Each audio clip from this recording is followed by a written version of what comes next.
Alright guys, as always, I'm way too far in the project and realize I probably should make a video to try to help somebody else out. So if you've got a Kioti or Daedong diesel in your Bobcat or whatever other op brands like the CT30 and whatnot, a lot of times these will have injection pump failures. The injection pumps now from Bobcat are like $1,700. Often, if you're just not getting fuel through your injection pump or you're having issues where you're not getting full RPM or travel, it's because these little gears have stripped. In this case, only 2 teeth on this one gear had come off. There's part of one of them right there, and it had frozen the rack in the off position, basically the fuel shutoff position. So nothing you could do could get fuel to any of the injectors. With this, the problem is that Bobcat will not sell you just the gears. They want to sell you the whole freaking injection pump. However, Moose Diesel, they do sell a kit for this. Apparently, the gears have better metallurgy than what the factory has to prevent them from stripping. They're supposed to be made out of superior metal. But also, they come with 1, 2, or 3 of these gears. Now, this kit was kind of expensive. It was $150, but compared to the price of a new injection pump, that's pretty cheap, and they provide a decent service, I think, for the money. It's not hard to pull one of these. You do have to pull the stupid intake manifold to get the pump out, which is probably one of the most annoying things, but it's not rocket science, guys. These are mechanically injected diesels. It's pretty straightforward. On the new gears for Moose Diesel, they also have indentions for your timing marks, which I like. The factory ones are really vague. Apparently, some of the factory ones do not have the timing marks on them, but the ones from Moose Diesel does. And what you do is you'll line up those dots, just the one dot on each bottom of the gear. So when the gear goes in, it's facing like this. Line up your dot with the 3 lines that are on the rack here. I'm not going to pull the rack back out because, as always, I'd forgotten about doing a video and I already have it most of the way back together.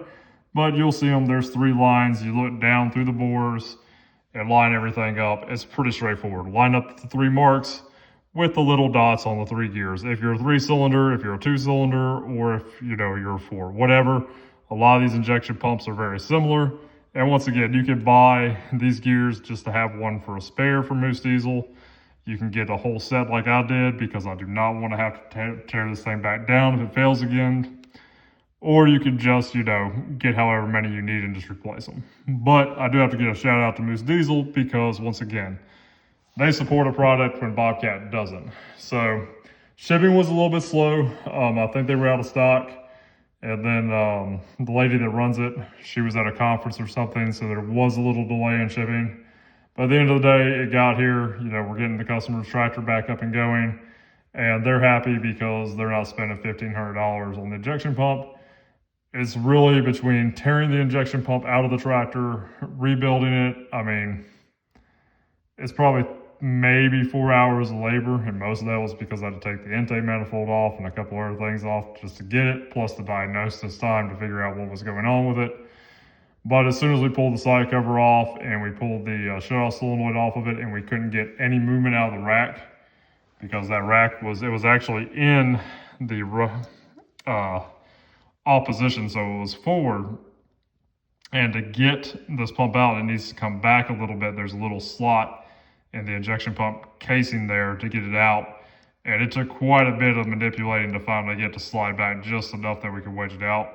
I had a very strong feeling that one of the gears is stripped, and yeah, there were 3 or 4 little bits of gear that had just gotten crammed in here, and you could see it stuck. Now this one, ironically enough, does have this flat mark on it.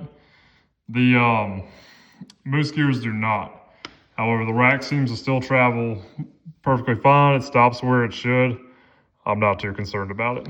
So hopefully that doesn't come back to bite me in the butt, but I think we'll be okay. Anyway, guys, I hope this helps somebody out. This tractor's down. Once again, this is a repair you can do yourself, but if you're not fully confident in it, don't try it. This isn't something you want to do on the ground. You want to do it in a clean workspace because any grit or debris that gets in this injection pump will trash it. So make sure you got somebody that's either knows what they're doing or they're proficient at it, or you're proficient at it.